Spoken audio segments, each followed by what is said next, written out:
This video is about gradient descent, one of the most important optimization techniques in machine learning. It is the key to training machine learning models and enabling them to make accurate predictions. Here, we will uncover the fundamentals of gradient descent, explore its applications, and its role in training machine learning models. We will also recap linear regression to lay the groundwork for an example. We will also discuss the importance of the learning rate and to avoid common pitfalls. Gradient descent is an iterative optimization technique, and the primary goal is to minimize the cost or loss function to find the optimum parameters. There are different variants, and the two common types of gradient descent are full batch gradient descent and stochastic gradient descent. In full batch gradient descent, it uses the whole dataset to compute the gradient. In stochastic gradient descent, it uses only one data point to compute the gradient. Another practical variant of stochastic gradient descent is mini batch stochastic gradient descent, and it uses a sample of the dataset for each update. In this video, we discuss only full batch gradient descent. Some of the key benefits of it are it is suitable for small data sets and has less fluctuations, and it is computationally efficient. Before proceeding to gradient descent, let's briefly revisit linear regression to set the context. Here we use a simple data set of house prices. It contains the size of the house and the corresponding price. Our goal in linear regression is to model the relationship between these two variables to predict the price of a house based on its size. Since linear regression is a supervised learning algorithm, we have input-output pairs. These input-output pairs are used to train the model, and finally, the hypothesis function generated by the model makes predictions based on the learned mapping. In this plot, the blue points are the actual house prices and the red crosses are the predicted prices. Here this is the generalized mathematical representation of linear regression. Here feature vector is x and weight vector is theta. The expanded version is given by this expression, and n is the number of features. Then we have features from x1 to xn, and corresponding weights are from theta 1 to theta n. Theta naught is the bias term, and it is the one that determines the vertical shifting of the regression line. Another compact notation is given by this sigma notation. Here x naught equals 1. This x naught is a dummy variable in the context of linear regression, and it is used to include the bias term theta naught in a unified compact mathematical representation of the hypothesis function. The hypothesis function for a univariate linear regression is given by this expression. Here again, n is the number of features and m is the number of training examples or data points. Bookkeeping is crucial when working with machine learning problems because it ensures clarity. Our ith example can be written like this. This is the loss function or the cost function for linear regression. This is typically the mean squared error. Here again we have one variable, one feature, therefore it becomes univariate example. Then this is the hypothesis function for this univariate example, and this is the loss function. For a specific data point, I can write my hypothesis function like this. For the other 2 points, again I can write these expressions. Then finally, my loss function becomes this. Our goal is to find theta that minimizes the mean squared error here. We have derived this expression for the univariate problem from the generalized cost function. To simplify the explanation of gradient descent, I have set x1 equals 1, theta naught equals 0 and y equals 4. Then the cost function becomes theta minus 4 squared. Since we have only one feature and one theta, we can drop the subscript 1 here. Then the first partial derivative of j with respect to theta is 2 times theta minus 4. And the second derivative is 2 and it is greater than 0. Therefore, we have a convex or a U-shaped curve like this. Here we have a single minimum. By setting this first derivative to 0, we can find this minimum. Here are the steps to implement parameter updates in gradient descent. In step 1, first we have to randomly initialize theta. Now our theta is theta k. If we have a bias term theta naught, we need to initialize that theta naught as well. Often it is initialized to 0. In step 2, we need to compute the partial derivative of the objective function with respect to theta and evaluate it at current theta, which is theta k. Now our next theta, which is theta k plus 1, is current theta minus eta times the derivative evaluated at current theta. Here eta is the learning rate and it is a small value like 0.1. Also it is greater than 0. In step 3, we have to repeat step 2.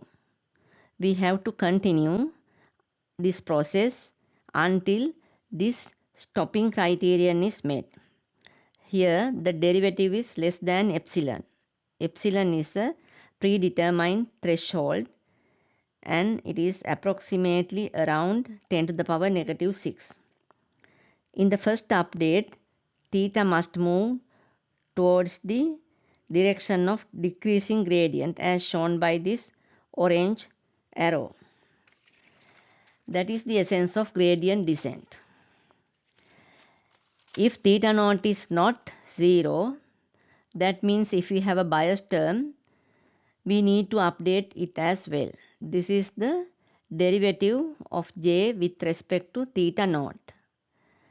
Then we can update theta naught using the same way we updated theta. Let's start with the same univariate cost function and this is the update rule. Again our initial theta, which is theta superscript 0. It is 0 this point and the learning rate is 0.1. Now we can evaluate the derivative or the gradient at initial theta. It becomes negative 8. This is 0 here. Therefore, our first update theta 1 is theta 0 minus eta times the derivative evaluated at this point. Therefore, this becomes 0.8. Then the next theta value theta 2 is, now our theta 1 is 0.8 and eta is the same and the derivative is evaluated here. Therefore, theta 2 becomes 1.44. Likewise, we can compute all these theta values, theta 3, theta 4 and so on. Now you can see our gradient is increasing. That is, the algorithm moves downhill. And our theta is increasing. That means theta is moving from left hand side to the right hand side very slowly. That means again theta is approaching the minimum. Suppose we have reached this theta equals 4. So then the gradient becomes 0 according to this expression. From the update rule, theta k plus 1 becomes theta k. Now we can say the algorithm has converged. In real life applications, theta k1 is rarely exactly equal to theta k during gradient descent. Therefore, we consider theta k plus 1 to be approximately equal to theta k. This diagram helps us understand how theta approaches the minimum of j of theta step by step during gradient descent. The process begins at theta equals 0, where the cost function j of theta is large, the top left point on the curve. The gradient or the slope is steep and negative. at this point. It is very steep and negative. So the update step moves theta to the right. This reduces the value of j as the red dots move downhill. Eventually, theta approaches the global minimum at theta equals 4, the green point here. At the minimum, the gradient of j becomes 0 and no further updates occur. The optimization process converges smoothly to the minimum. Here again the learning rate is 0.1. Here the same gradient descent procedure is followed, but the starting point is different. It is theta initially 7 and the same learning rate eta 0.1. Now this time the starting point is on the right hand side of the minimum. Now the gradient of j is positive at this starting point. Therefore the update rule moves theta to the left towards the minimum in this direction. Theta 1 is 6.4 and theta 2 is 5.92. That means that theta decreases too. Finally, theta approaches the minimum at theta equals 4. Again this green point. Here the quadratic cost function or the objective function is symmetric around theta equals 4. Starting from either side of the minimum results in the same behavior. That is, the parameter moves towards the global minimum. In this case, the objective function is convex and depends on only a single parameter theta. Therefore, the global minimum and the local minimum are the same. If we start from the left of the minimum, the gradient is negative, so theta increases. If we start from the right of the minimum, the gradient is positive, so theta decreases. As the parameter theta approaches the minimum, the slope of the function flattens out. It is here. This causes the steps or the gaps to shrink, leading to slower movement and eventual convergence. The gap between consecutive theta values decreases as the iterations progress. Here you can see the gap is decreasing. Same thing is happening here. That is why the gap between these red points shrinks. They are getting closer. Here all these red points are getting closer. Therefore, we can say shrinking updates serve as a natural precaution to avoid overshooting the minimum. Let's look at how this gradient update rule works. This is the gradient update rule and eta is the learning rate. It is positive. And if the gradient is negative, then the next theta value or the theta at k plus 1 iteration is the current theta value minus eta times some negative value. That means the next theta value is the current theta value plus some positive value. Therefore, we can see theta is increasing. That means moving to the right. Again, this diagram represents gradient descent with an additional focus on the tangents drawn at two different theta values. Here this is the green line and the other one is the purple line. So this shows how the algorithm updates the parameter theta. As theta approaches the minimum, the gradient becomes smaller and resulting in shrinking updates. In the first diagram, our initial theta is on the left to the minimum, and in the second diagram, initial theta is 7 and it is on the right to the minimum. Here the gradient is positive. Therefore, our next theta value is current theta minus eta times some positive value. That means next theta is current theta minus some positive value. That means theta decreases and it moves to the left. In both cases, the magnitude of this gradient is decreasing. So the slope of the green tangent line is steeper than that of the purple line here. The learning rate eta is fixed. Even if the learning rate is fixed and not adaptive, the updates to theta or the step sizes are naturally controlled by the gradient.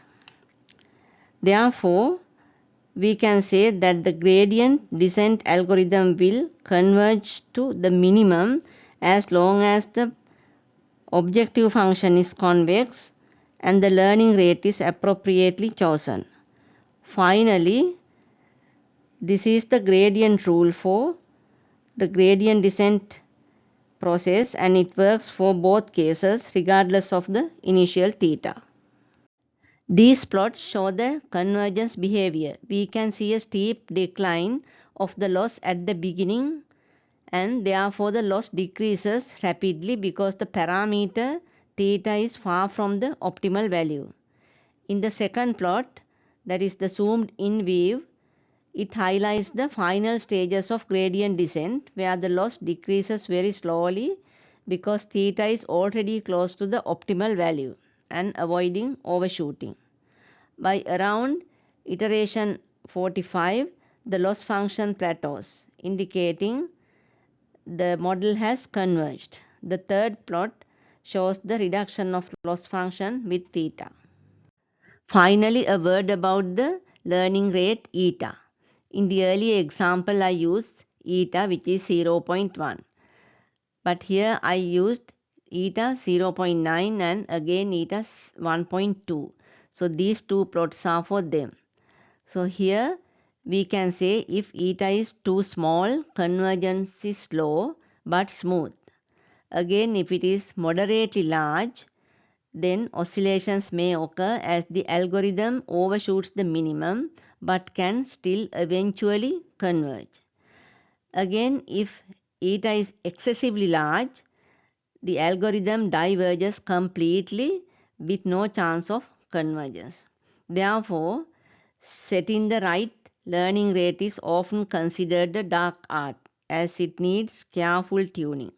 However, techniques like adaptive learning rates can be helpful.